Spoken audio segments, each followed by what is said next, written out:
All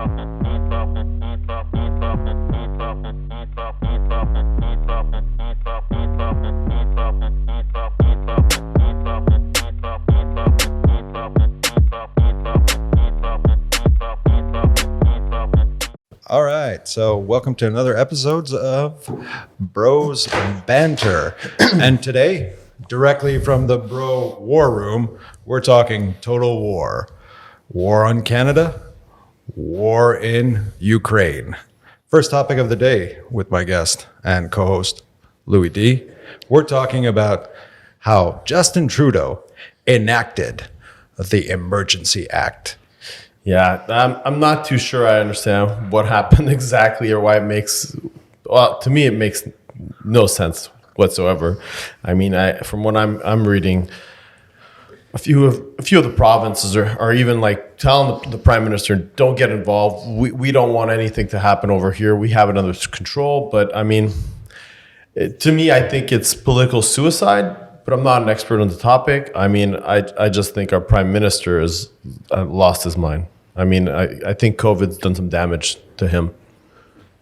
I disagree. I think it was a strategic move, and he had to. You can't let yourself dictate or your country be dictated by people, even people in convoys. You can't just hold the city in hostage. Like there's a protest and there's a certain point, there's a city in hostage. And if we're going to relate it to anything that's remotely close to finance and the economy, well, local businesses are being affected by these people that are literally blocking even international business because we can't go between, the people can't go on that Windsor corridor. And that's important. So you have to flex. No, I'll agree with you there on point the, one. On the economic side. Obviously, these people are causing more harm than good. I think somewhere along the lines, the message of the cause has been lost. I mean, I understand why they were advocating for what they're advocating. I understand that these restrictions are they've been a pain in everyone's asses. But I think we're at the point currently where I think finally Canada is looking towards our Southern brothers by easing these restrictions and actually even pulling them all off. I mean, Quebec, which is the most conservative of all the provinces, is the one that's actually now following everyone else because they themselves, I mean, I think the message originally sent by these people protesting and blocking this, at least blocking transportation through the Windsor corridor. I mean, I think the message has been heard. I think we're seeing the benefits of it. Now I think to the point that maybe it is dragging on. But, I mean, is this the way that we should be dealing with it? Is martial law, it's not really martial law, but let's call it what it is, martial law. Does that make sense for where we're at right now? Is that what's needed? I'm not convinced. I still think people need to be given the benefit of the doubt that they'll make the right move. Okay. Like, am I understanding that you're completely advocating for common sense? Because that sounds exactly what you're advocating. You're advocating common sense and how people should start using their brain. And I agree, people should, but I don't see it because if you know, going to the capital, going to Ottawa, blocking that up for most of the restrictions that had to do nothing from a federal government, a government that gave money away to sustain people during the first lockdown. You know, they're doing all that. All the restrictions are mostly provincial. It's not, Trudeau's not going into the province and saying, you can't do this, you can't do that. No, hold on. The restrictions for vaccination passport is federal for the truckers that are going in and out the borders. Now, whoever's mixing themselves up with the truckers, they shouldn't be there. But for the truckers themselves, we're as in the States where they, I believe, don't ask for a said vaccination passport. Only recently, only as of last week. Great. So tell these people, Canada won't do it. For me, it makes no sense. Your biggest business partner is the USA. Let's not make any mistakes about it. That's where you send your lumber. That's where you send oil. That's where you send everything Canada produces is going down south. If these guys aren't asking, it's because they're not stressed. I mean, if you watch the Super Bowl, 75,000 people not wearing any masks. Couldn't give any fucks. No fucks given. But here, like, we're slowly letting people into the Bell Center. But not yet. Let's start with a quarter capacity. Maybe we'll make it up to 50. Makes no sense. So obviously, if you're, I mean, get with the times, Canada. Like, let's let them through the border. Let's say, don't get vaccinated. I don't even show vaccination passport. I don't give a fuck. Just cross. Let's go back to normal. I think that's what they want. But I think, obviously, we're Canadians. We go along with everything. We're the nicest people in the world. I mean, hey, I honestly think this is what's causing the problem. This is what's pissing off these people. Do I agree with it, though? No, I don't think I agree that they should be doing it because it's essentially going to come off. Yeah, okay, but you gotta keep a little bit of context. Okay, the U.S. Abandoning, saying, okay, they're no longer asking for people for proof of vaccination, this and that. It's just recent. This Freedom Convoy. Honestly, guys, it's such a stupid name. Like, if there's something that we have in abundance in North America, is freedom. We could just look at the Ukraine, but we'll get there eventually. Do we? Like, I will push back on you there, but I'll let you go because we don't have that much freedom here. Okay, God, here we go. We've been proven otherwise. We've been proven otherwise. We spent the last 2 years being told you're free as long as it protects everyone else and your freedom doesn't harm everyone else around you. That's not freedom, bro. That's them showing you deliberately that your freedom can get taken away. Let's be honest here. Like, come on. Okay, so freedom is a concept at this point. So before I was rudely interrupted, I was going to bring the fact that so the states have recently changed their position. Before that, when the Freedom Convoy began, the states were still asking for proof of vaccination for the truckers for international trades. At that point, Trudeau had to follow. He had to follow the line because of just pure economics. Like you said, we're shipping stuff down south and we're bringing stuff back up north. You got to follow the rules. Now, there's a problem. Now he's been pushed in a corner that he can't fucking look weak, because if you look weak, every asshat and their sister-in-law is going to go, yeah, we won. But they won't even take the time to read, oh no, the U.S., the largest trade partner with Canada, just changed his rules, so Trudeau is following suit. No, you can't do that because nobody's going to actually read that. Like, nobody actually reads that it's provinces that determine most of the restrictions. Nobody reads that. It's always, let's go to the head. It's pretty much the same situation that happened in the States. They're attacking always Joe Biden or whoever is at the head, whereas the fact that most of the rules is determined not by that person, but by the states. By the various states. So but right now he just had to go full. Heavy forward. Is the crown. Yeah, heavy is the crown. Heavy is the head that wears the crown. Fuck right, man. You know what? But tell me what you think about our restrictive freedom. I honestly think. So first of all, you're assuming our prime minister is not weak. All right, let's be honest. We're going to talk about somebody who's pretty strong. On the opposite end, all right? We're going to talk about strength and resolve personified. But you can't say this about our prime minister. I mean, this is the guy we're going to find out probably post-mandate, that's probably corrupt as a fuck. But not yet. We won't know it. All that's going to come out after with WeWork and all these things and all these decisions that currently... have sort of been swept under the rug by COVID. But again, and did I mention blackface? What is that? Just fuck off. You're That- fucking that- that's- bro. You're just that- pulling that- shit from no, but I'm saying, like, listen. And honestly, it was not blackface. It was a.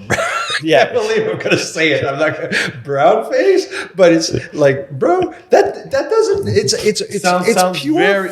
sounds To very use becoming. a term from Joe Biden, that's complete malarkey. No, but you know what? I mean, you're talking about somebody who's want to be in politics all his life. You would have think that he would have thought these things through before getting to where he wanted to get. Oh, you know? my God. Obviously, but I mean, what do I know? You know, we're just 2022, and you can't even use certain terms that you could use last year. So I mean, but either way, let's forget those things. Talk all right? about terms that we can't use. When are we taking the bro back? Bro should be only for brothers. All the other people that are using No, bro, you're using our word. That's where you're wrong. Oh, no. It's all about how you write it. Bro, B-R-O is bro. But B-R-U-H, bro. That counts for everyone. So obviously if you're hearing guys and our brothers mention it, they're not saying bro, they're saying bruh. B-R-U-H. But again, not an expert, not a financial, obviously, not a financial advisor, professional, just some idiot wearing a nice sweater from Invercio, Under Armour made. You guys will be able to find these on our store pretty soon. But getting back to the topic at hand, It's Under Armour, not Armor Made. Under Armour. Point 2. But going back to it, you know what? I just think that But boil it down for me, and Mr. fucking pure trader, Mr. Uber, because I am not a trader. You know, I've worked in the periphery of finance a long time, but I'm not a trader. So, what does that actually mean for for economy? All these different things that are happening in Canada. Whether it be the Emergency Act, or now in Quebec, as of March 14th, we're just going to have to live with COVID, which I really love. I want to get T-shirts made, Invercio on the front and in the back. Live with COVID. living with COVID. Living with COVID. That's It's like we finally just found out that we have this invisible roommate, and that he could kill us at any time. He's vicious, dangerous roommate, but you still live with him. And That's you're gonna- awesome. That actually sounds like my university years. Yeah, you're gonna have to live with him for the rest of your life. This murderer. But either way, on the economy, finance, trading, to be honest, these guys blocking that one road, it's a bit of a pain. It's not great for these companies that are trying to ship products. Not great for us trying to import products. Like getting a nice IKEA desk. Yep, it's not great as well for the political view that Canada's showing to the world. Like I said, if I think our prime minister's weak, you're talking about our brothers down south. They have no respect for our prime minister. Let's be honest here. They have no respect for him. So, I mean, it doesn't Can look you really. please fucking tell me you don't listen to fucking Hannity and No, that no, fucking I- excuse of a scrotum Tucker Carlson? Listen, I'll always remember a few years ago, I was watching CNBC, and I think you can actually even find it, or was it CNN? You could find it either way on YouTube. There's this lady that said, if at any point the US wanted to invade Canada, Canada would just roll over and give up right away. And it's great. Find that YouTube video. It's honestly, it's priceless, but it just lets you know how much we're sitting. And this is one fact that people seem to forget about Canada. We are the richest natural resource country in the world. If not, if we're not the biggest, we're probably part of the top 5 biggest natural resource countries in the world. So that's one of the advantages, and that's probably why the U.S. at some point would want to roll up in here and take all these great natural resources that we offer. But that's beside the point. You're completely fucking insane. I am. You know what? I'm just going to bring it up. Popular culture dictates that Canada is a non-invadable country. Find a movie besides Canadian Bacon where anything has invaded Canada. Aliens don't invade Canada. It's too fucking cold. I think even in that And there's movie, nothing to find. I think even in that movie with Will Smith, I Am Robot. Is it I Am Robot or no? I Am Legend. That's it. He actually the cure is in Canada. He actually escapes to here. So you bring up a good point. Which Popular culture. If the end of the world happens, the zombie apocalypse, if Al Qaeda and all the other people get together, flee to Canada, first of all, they won't even know how to get to a major city. They'll be fucking lost in Sept-Îles and going to their GPS going like, oh my God, where are we? No, but going back for the economy, finance, I mean, it's not great. It's not a great international look that we're showing.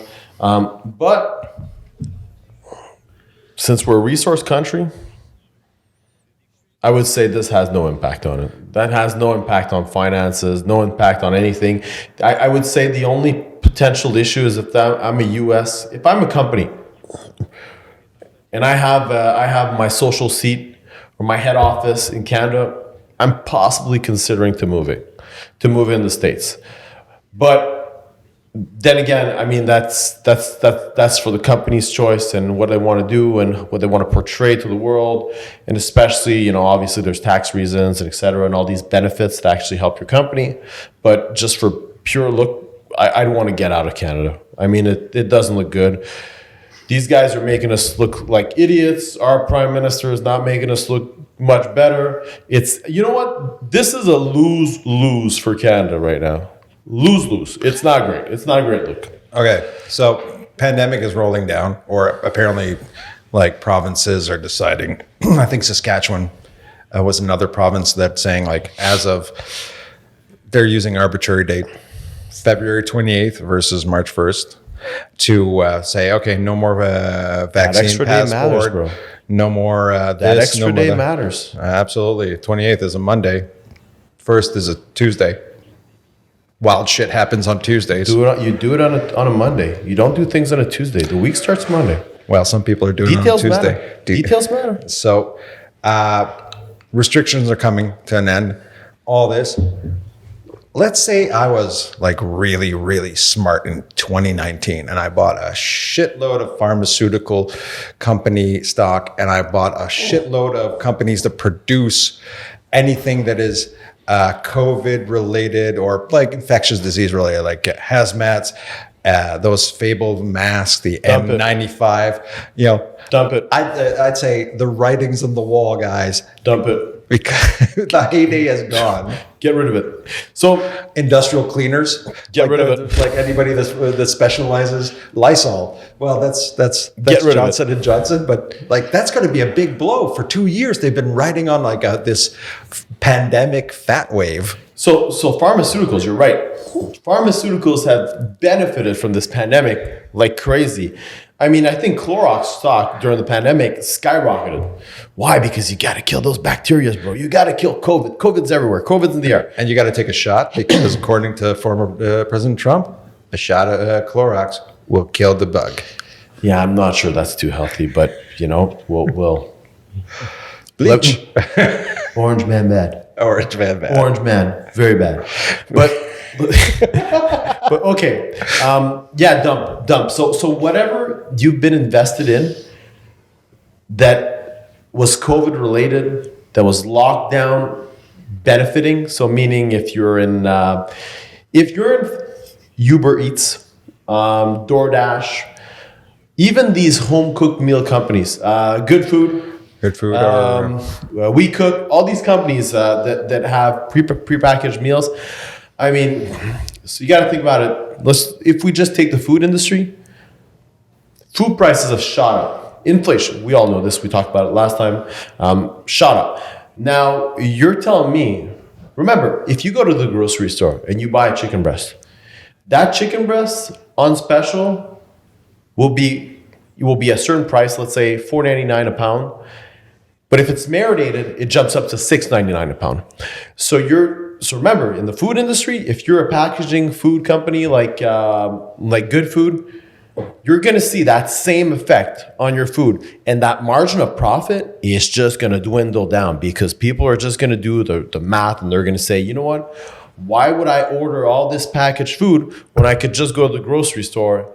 And obviously I'm already paying more, but why would I pay more for it to come in a box at my convenience? Is traveling, maybe traveling's expensive now. Gas prices are super high. So maybe traveling or getting it delivered makes sense. But I myself think that again, not a financial advisor, but get out of all these companies or stocks that are related to COVID. I think the writing's on the wall, like you said. These companies the results are gonna start stagnating. Well, couldn't we say Earnings that, are gonna miss? Can we say the precursor that was popping up on that was Netflix with its reports, its numbers reports? I think 2 weeks ago, how they went down because in the States there was not the same. There wasn't a lockdown, so there was a lot less binge watching. I think there's. I've got a theory about that. So when it comes to TV or movies, we've learned one thing from the pandemic. You remember Disney released the Scarlet, the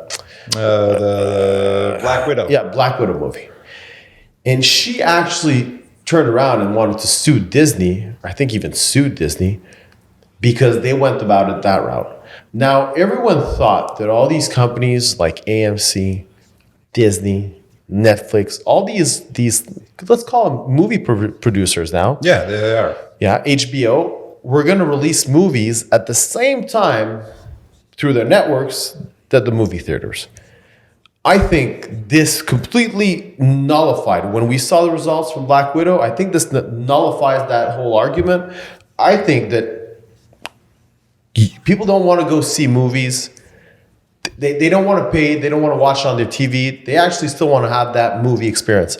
So if you take that in consideration, I think that's why we're seeing Netflix numbers dwindle down, because people actually, they want to go watch that premium content. They still want that feeling of going to the movies. So I think that in itself is a different beast.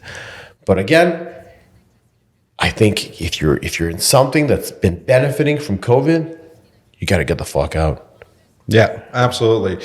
The only industry I think might not be that affected is the good old industries of cigarettes, alcohol, gambling. They're not going to be affected because gambling. I think actually they're going to be affected in a positive way because a lot of people have been boozing it up hardcore during COVID, and they got bad habits now. I mean, that's the thing, eh? And this is what I would say is probably the dark horse, or at least the sector that you want to be looking at, and that is gambling. Anything that has, and you told me this before, anything that has to do with vice, once people start tasting it, they can't let it go. So I was looking at, DraftKings, which is a betting company, they come out with their financial numbers on Friday, all right? Now, Barstool Sports was bought out last year, 2021, by Penn National, which is a gambling company. They also bought out The Score, which was another Canadian company, again, gambling. Now, the Super Bowl numbers last year, I think it's 23.8 million Americans gambled on the Super Bowl. I think they showed the estimates this year. It's over 30 million. So people, and again, in the States, they've been living a little bit more free than we have. But the gambling numbers still increase.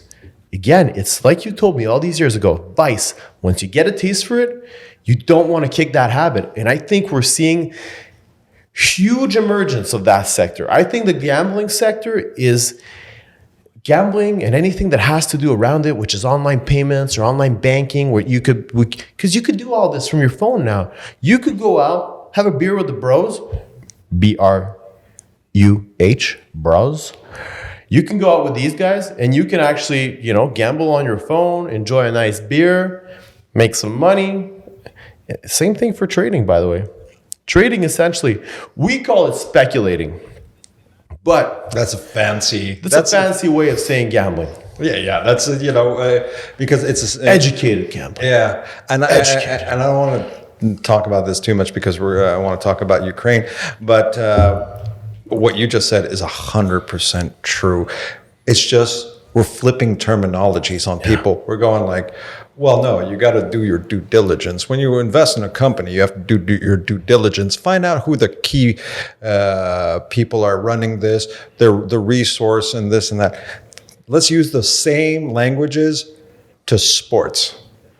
Do your due diligence. Read up the stats. You can. You can. It's exactly the same You can. steps. I mean, people have been doing fantasy football, fantasy hockey, fantasy whatever for all these years. You can look at stats. You could look at career averages. I mean, you could quantify all these things, percentage of this team winning at home, how many games they've had. You could compare historical numbers. I mean, seriously, you can actually do the same thing we do in trading, which is, put all the statistics on your side, make educated decisions. Yes. But when you're talking about gambling, is you're betting. You're making educated bets. And when we trade, we say we're putting all the chances on our side because we're doing our due diligence, and we're sort of pretty much finding confirmation in our hypothesis of the trade that we might take. But it's all the same. I mean, it's just we're wording it differently, and that's why gambling is a huge sector to be in. I mean, again, get rid of all that pharmaceutical shit. Don't. I mean, all these fast food companies. I mean, I think as people are getting out of their houses, they're not going to they're not going to order food. They're not going to go to these fast food joints. They're going to stop doing that. You should get into gambling. You should get into anything that has to do with recovery because we're already out of this pandemic. Let's be honest, we're out of it. Yeah, we are out. And you know what? I would even go one step further. I'd actually say where you should be looking right now. I was talking with my friend Jeff, and we were talking about, where would I put money, like if I wanted to, and seeing that we're getting out of the pandemic, seeing that there's inflation, seeing all that, and I said to him, where you want to put money? Get yourself some bank stock. You want if you ever want like something like for that you want to feel secure, I guarantee you that there are a few things in the world that won't lose money, and that's mostly banks. Banks don't lose money. Banks don't like losing money. They're there to charge you fees, make money with your money. They're paying a shitload of people to be profitable year over year. So, I mean, the bank usually is a safe bet. They'll give you a nice, juicy dividend. You accumulate that stock, you hold it. It's not a fun trade. It's not sexy. You don't have that excitement, that adrenaline of seeing your stock, soar by, double, triple. But it's an investment. It's all what it is. It's an investment. It's an investment. It's honestly, it goes in the terms of, trading, flight to safety. That's it. It's flight to safety. It's like a safe haven, and and you may get a little bit of self feeling that, that monthly charge that the bank charges you for you depositing your money with them. Well, you might be getting some of it back. Or actually, here's the way of seeing it. You're actually making money because they're charging everyone else because you're a shareholder. Now you're a shareholder at that bank. You're profiting from all the money that they're making on you and all your friends. I mean, that's sort of a fucked up way of seeing it, but it's good to be a shareholder of something. Yeah, absolutely. Okay, moving on to our next topic, which is total war.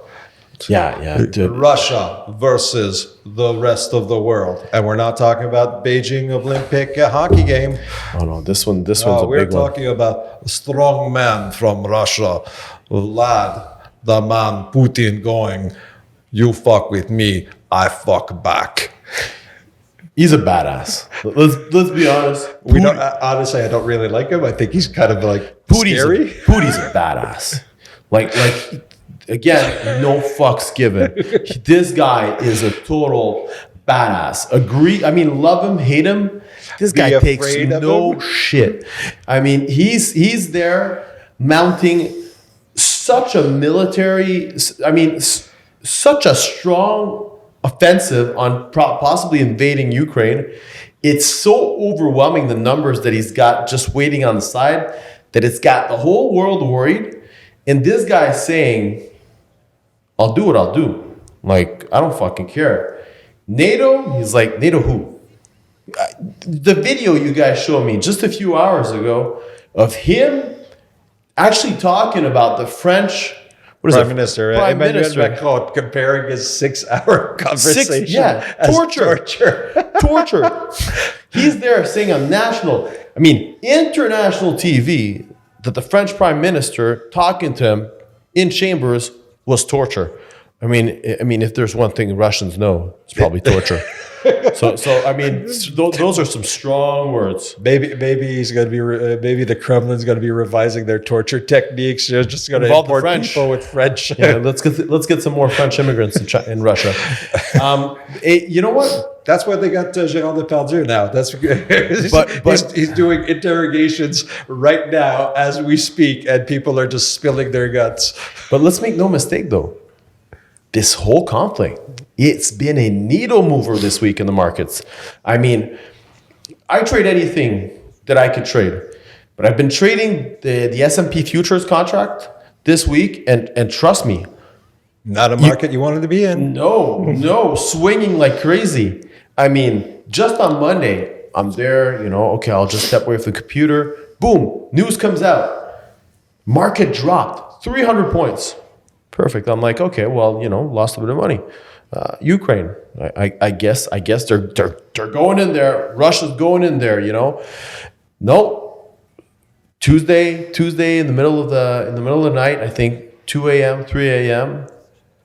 Russia suddenly wants to, have discussions about invading. Market bounces back, 300, 400 points up. You did not want to trade this week. You didn't want to trade the indexes because they've been like roller coaster rides, but it's a needle mover. Meanwhile, in Moscow, Vladimir Putin playing on S&P future contract. Okay, Olev, tell them that we're attacking. Yeah. Money. No. I mean, and like I was saying. But, okay, let's look at the real thing. Okay. Freedom, this and that.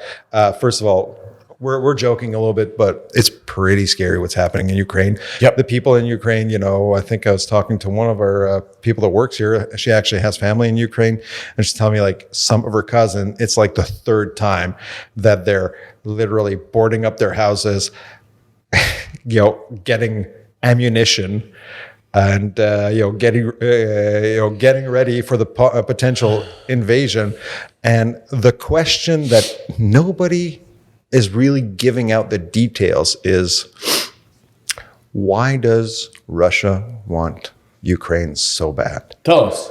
Could it be maybe because Ukraine has one of the largest natural gas deposit in Northern Europe, that they can probably sell their natural gas to most of all the Scandinavian countries, systematically kind of creating direct competition with Russia and the oligarchs that have pretty much been controlling Russia since the perestroika. So, but no. It's like in the news, they're not following this, but in the stocks, we've been seeing swings in the oil prices. And even though in North America, U.S. is self-sustain, almost completely Even self-sustaining. Canada, we get our oil by ourselves. We have deals with the OPEC. We have, there's like oil aplenty, but it's been affecting other markets. $2. They're saying the gas price at the pump is going to go to $2. That's nuts. That is completely nuts. Considering that we pump out our own oil, U.S. pumps out its own oil. $2 here in Canada, fill up your car. I mean, I don't want to get into the whole conspiracy of it, because I do think there's a conspiracy behind it.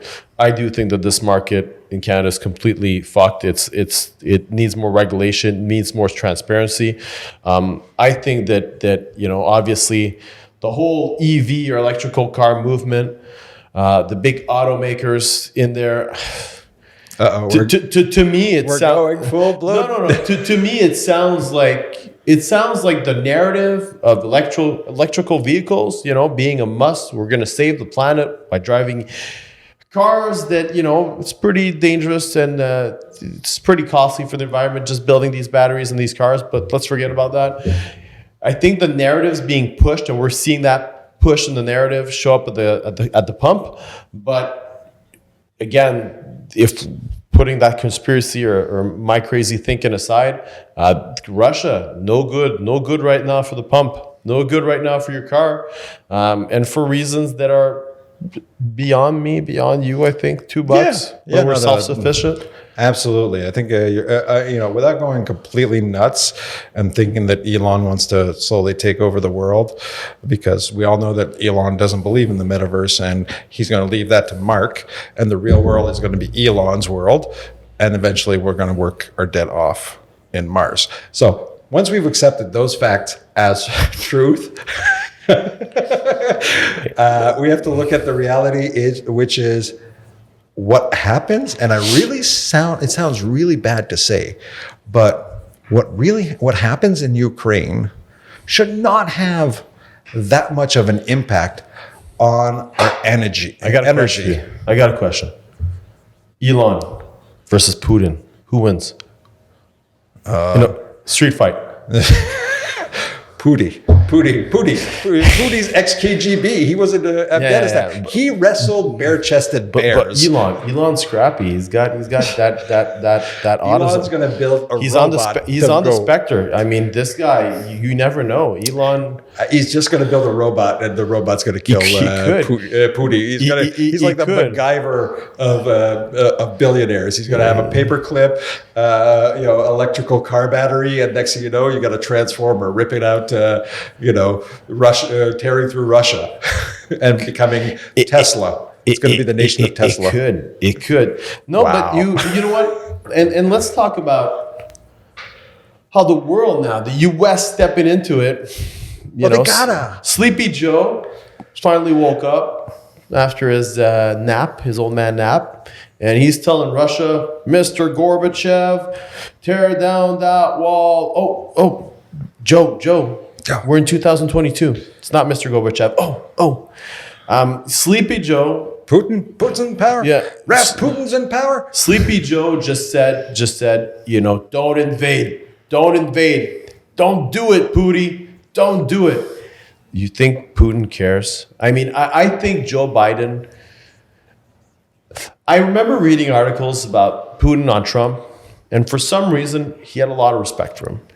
I think Joe Biden, from Putin, no respect. No respect there. I think he's seen as a weak politician, a weak leader. That's my opinion. I would say that the polls are giving me, saying that I'm right. But I think it's not a good look for the states to be seen as weak. And I don't know. Do you think they're going to invade? That's my question to you. Do you think Russia's going to invade Ukraine? I don't think. Honestly, I don't think Russia's going to invade,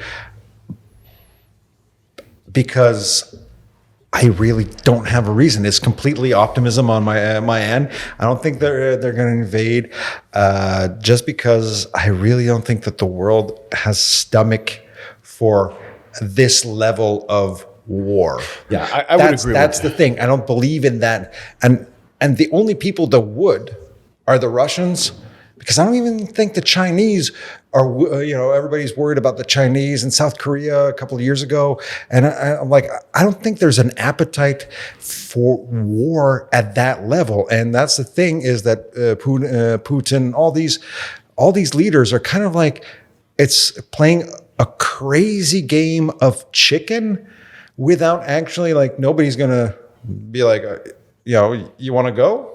It's like it's like a feeling like two guys at a bar that just step in front of each other. It's like, you want to go, bro? You want to go? I agree. I think sadly, sadly, the world doesn't have stomach for wars anymore. They don't have stomach for this violence. I think what we're seeing is political theater, probably at its best. And if you're trading in these markets, you're getting really fucked because it is theater. Get the fuck out. Get the fuck out. It sure would be interesting. It sure would be interesting to see if it did happen. If it did happen, I mean, I'd be curious to see where we go from there. I tell you one thing: if you're trading anything that is related to this conflict, I would start trading anything that has to do with armaments.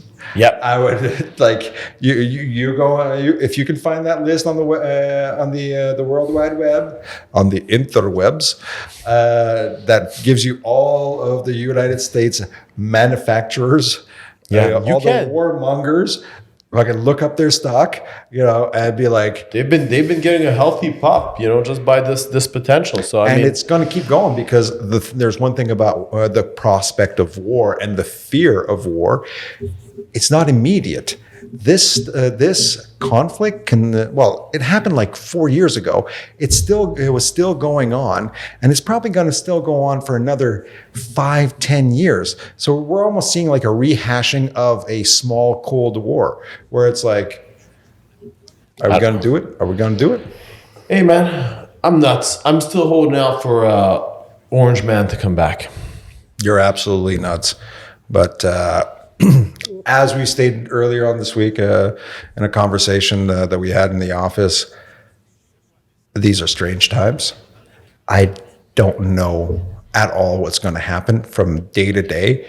The only thing I know is that maybe tomorrow's coming. That's as far as I could go.